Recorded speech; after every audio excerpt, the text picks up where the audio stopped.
All right, this is Darth Mike, and I'm joined here by Ruin, the new coach of Excelerate Gaming. Ruin, how you doing today? I'm doing great, man. Just got back to the LAN. Had a not easy bracket yesterday. We won a couple of, games. People weren't expecting us to close out against Vision, so I went pretty well. Made us super deep in the bracket. So we got here about an hour ago and just been hanging out, waiting for a record to catch up. Yeah, I think you guys are at this point top 6. How are you feeling moving forward for the tournament? I'm feeling pretty good. Obviously, these teams are all killers. We've got, I think we played the winner of Vireo and Mythic. Mythic played phenomenal yesterday, so even though we beat them, I'm not like exceedingly confident that we're just gonna roll over them. They're always tough. Vireo, I haven't played. We've scrimmed them maybe a handful of times, so I don't have a ton of first-hand knowledge on them yet. But we're gonna see what we can do. And then if we beat them, then all bets are off. We'll have to see how we do against, I think that would put us against the winner of Ownage and whatever team they're playing. So.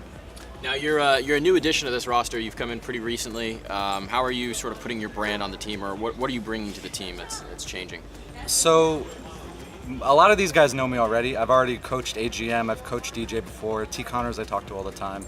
Mainly the thing that we do, I'm trying to fix how we play a mentality of CS that's kind of outdated, where we play very passive, we play very team-oriented, and that works really great in the top level of CS, but in the level we have, people throw wrenches at you all the time. And if you're not flexible, it's a very rigid style, so if you're not flexible and able to adjust to a lot of things on the fly, then it's just not going to work out all the time. So we're trying to just be more flexible, less robotic, make people more autonomous, make them think for themselves, that kind of thing. That's really what I'm trying to do for them. Now, you've been coaching for a long time now, relative to the scene, 2 years. You've gone through a few different rosters. You're a respected coach in the scene. What is it about you as a person and your background that really brings an edge to the coaching game? I think I understand people more than a lot of other people do. I think I'm able to figure out what a problem is, what's causing it, and then find a solution for it. And that can be not just in-game, communication, attitude, mentality, if you have a problem, why isn't my teammate watching demos? Well, let's talk to him and find out. What do we need to do to make him motivated to watch demos? What is he not realizing? I think a lot of people don't realize that even the people who are viewed as shoo-ins for pro, the top players of MDL, only even a small percentage of them even make it. So they think oh, I'm already a guarantee. People tell me all the time how great I am, and it's even those people, a small percentage make, and I think a lot of people just coast. So I try to fix that kind of stuff. I obviously I have experience in game and stuff, so I can help with strats and whatever, but I'm more of a player coach. I'm more like a team dad. I get everyone, doing what they're supposed to do and make sure that if there is a problem or someone's not doing what they're supposed to be, then I can fix that. Now, the team is just picked up a new org, Excelerate. They've come in to support the team, brought you on as a coach. They have a starting 5 now that they're prepared to go into the season with, and that they're prepared to run it the full season. Last season didn't work out quite according to plan. There were some roster changes, some unforeseen issues. AGM actually stepped from the coaching role that you're now filling into a player role. Going into this next Mountain Dew League season with the move up possibility, how are you guys feeling about your prospects? We're feeling okay. We're trying to get roles figured out right now. We don't have a solid entry fragger. That role's kind of been tossed around a lot, and that was the big hiccup of the season, was we don't really have someone who's just willing to go in. We do, but it's it's not their natural role. They're not especially astute at it. So figuring out roles is the big thing. That if we can do that in a reasonable amount of time, we're gonna be killers next season. This LAN has kind of showed our potential. We don't have any problem fragging against the best players. We can shoot them back just as well. DJ's a fantastic in-game leader. He and I work really well as a pair, so I'm pretty confident in that regard that our strategies and everything will be good.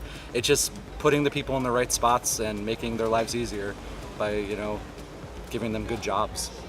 So. Speaking of your showing at this LAN, you've been coming to Fragadelphia for a while now. How many of the frags have you been to?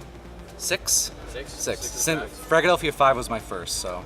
Okay. What's it been like seeing the Fragadelphia in specific and the local LAN scene grow over the years? It's way better than it used to be. I feel the first one was very chaotic, or first one that I went to was 5.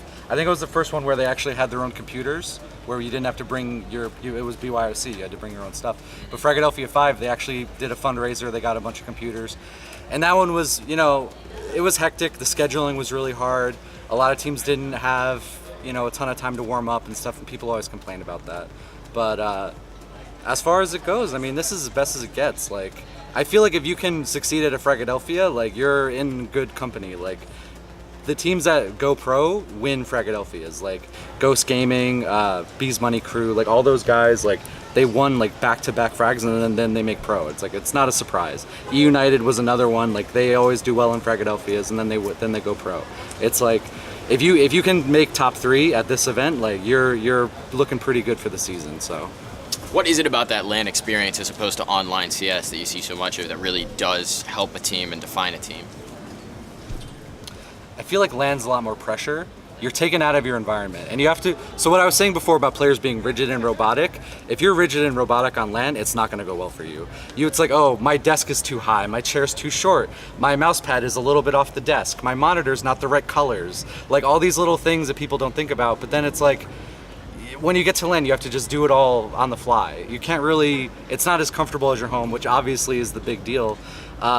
You don't have the online ping advantage that a lot of people take for granted. Like if you have 20 ping and your opponent has 80, that's a pretty big deal online. Here, everyone's the same. So if you're holding a very tight angle and you fire one bullet and it's accurate, you're gonna kill the guy, like he's dead. But on LAN, it's like, well, or online rather, that might not register. You might get, the other guy might get a little bit of leeway with like how he can jiggle in and out and take fights, but on LAN you get punished for that immediately. So I think that's like the biggest difference is you have to be able to adjust to random conditions, and you just have to be able to adjust to people being able to kill you a lot faster. So, best of luck going forward in this tournament. You guys have already made top 6. Yep. You're looking to take a shot at the crown. Congratulations on making it so far, and we here at Nerd Street are going to be looking forward to seeing how you guys do this next season. Absolutely. Thank you very much.